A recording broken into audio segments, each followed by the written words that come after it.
तो ये important question सीखते हैं। ये हाइट एंड डिस्टेंस का बहुत महत्वपूर्ण क्वेश्चन है और ये 5 मार्क्स के पूछे जाते हैं एग्जाम में। ये बोर्ड एग्जाम में अक्सर इस चैप्टर से क्वेश्चन पूछे जाते हैं। ये हाइट एंड डिस्टेंस का क्वेश्चन है, बहुत इंपॉर्टेंट है। तो चलिए देखते हैं।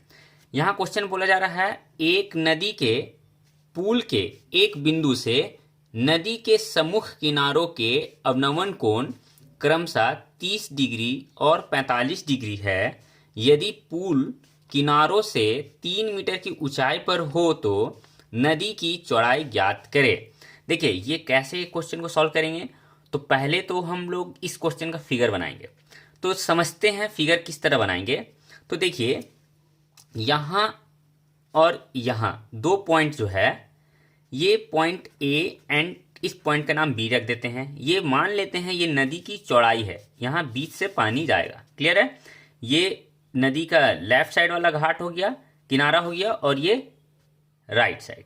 अब देखिए क्या है, पुल कहाँ होगा, ऊपर होगा। ठीक है, ये पुल है मान लेते हैं।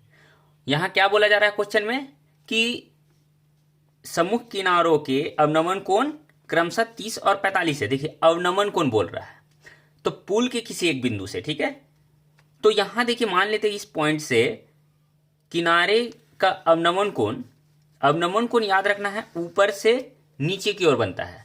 तो ये हो गया 30 डिग्री और ये हो गया 45 डिग्री। ठीक है, यही क्वेश्चन में बोला गया है, ध्यान से समझिए। एक नदी के पुल के एक बिंदु से नदी के सम्मुख किनारों के अवनमन कोण क्रमशः 30 और 45 है।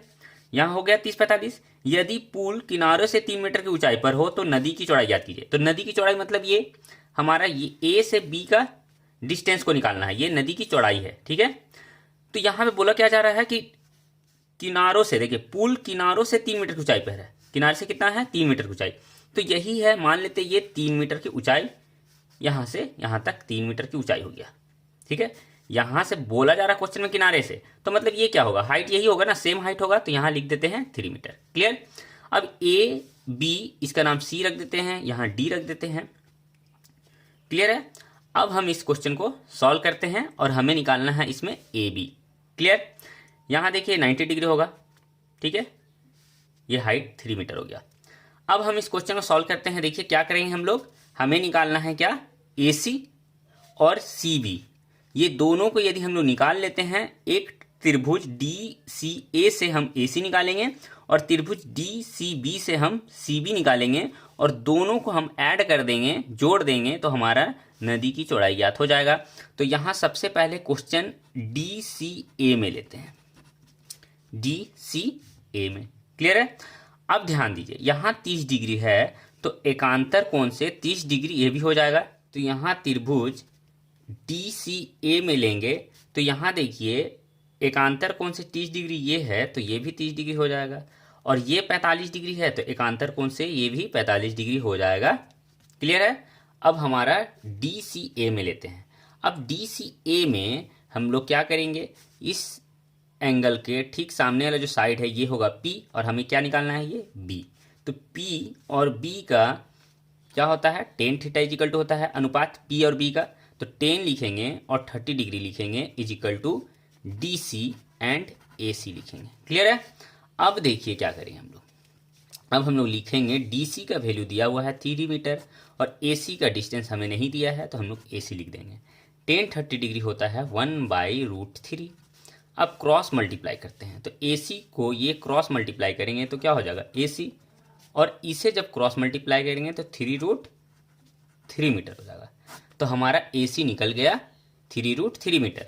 देन इसी तरह से हम यहाँ बनाते हैं ट्राइंगल डी सी बी निकालेंगे। ठीक है, डी सी बी में इसमें क्या होगा, ये हमारा दिया है 45, तो इसका ठीक सामने हमें ये पता है और हमें सी बी निकालना है। तो ये हमें पता है साइड, और ये साइड हमें पता नहीं है, मालूम नहीं है। तो ये दोनों का रिलेशन हो जा रहा है, अनुपात में क्या हो जाएगा, P और B। ये भी हो जाएगा टेन थीटा से। यहाँ लिखा आएगा 45 डिग्री, यहाँ 45 है इसलिए, और यहाँ लिखा आएगा डी सी, यानी इसका सामने P और B बी सी। अब यहाँ क्या होगा, डी सी का वैल्यू हमारा 3 दिया हुआ है। देखिए डी सी का वैल्यू हमारा 3 दिया है और बी सी का वैल्यू हमें निकालना है।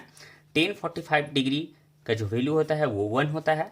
बी सी को क्रॉस मल्टीप्लाई करेंगे तो हो जाएगा बी सी, एंड ये 1 को 3 से मल्टीप्लाई करेंगे तो 3 मीटर। तो हमारा निकल गया BC निकल गया 3 मीटर, ठीक है, और AC निकल गया 3√3 मीटर।